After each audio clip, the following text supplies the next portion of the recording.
justifier le silence des autres congrégations religieuses après la levée de boucliers des évêques de l'Église catholique contre une candidature prochaine de Paul Biya à l'élection présidentielle.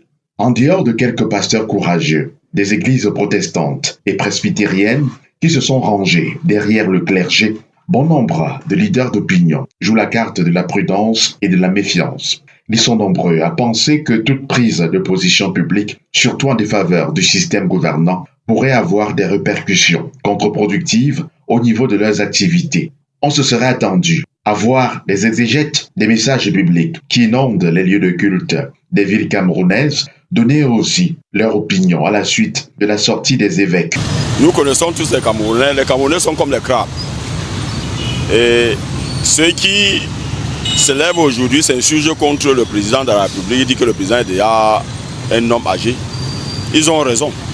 Ils ont énuméré un certain nombre de choses, par exemple la misère, et qui est mieux renseigné au Cameroun plus que les églises.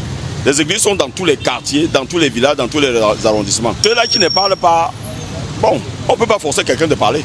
Ceux-là, on parlait peut-être pour tous. Le cardinal Christian Tchoumi avait dit que chaque année, chaque mois de janvier, le président de la République donnait les enveloppes. Peut-être il veut préserver leurs enveloppes. Mais ils vivent le martyre comme tous les restes.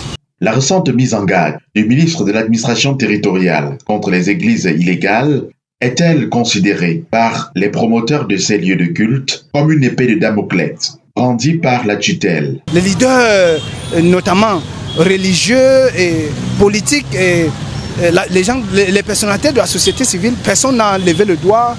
Au contraire, lorsqu'on assiste devant au débat des plateaux de télévision, les gens se plaignent plutôt contre les évêques qui devaient plutôt se concentrer beaucoup plus sur, n'est-ce pas, les débats qui concernent les débats théologiques et autres. Par contre, quand on parle de, n'est-ce pas, de Dieu, même bien qu'étant à l'église, on parle de la situation du pays.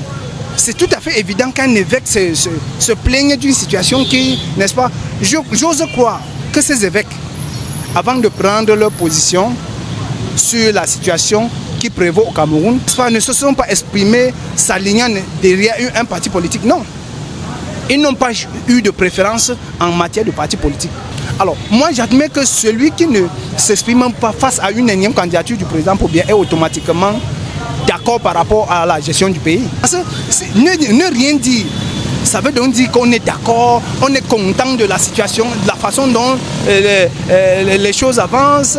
Si le message des hommes de Dieu a suscité une vague de critiques et de contestations dans le camp des apparatchiks du pouvoir, le son de cloche est différent au sein de la grande masse de la population qui ressent dans sa chair la misère occasionnée par la malgouvernance.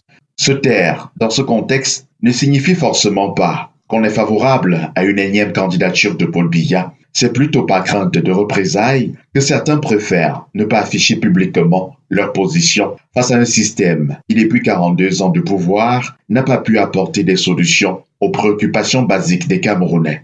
Le griotisme politique entretenu sur les plateaux, dans les médias, par certains inconditionnels du système, depuis la sortie des évêques, participe à transgresser la réalité qui est connue de tous, la soif du changement.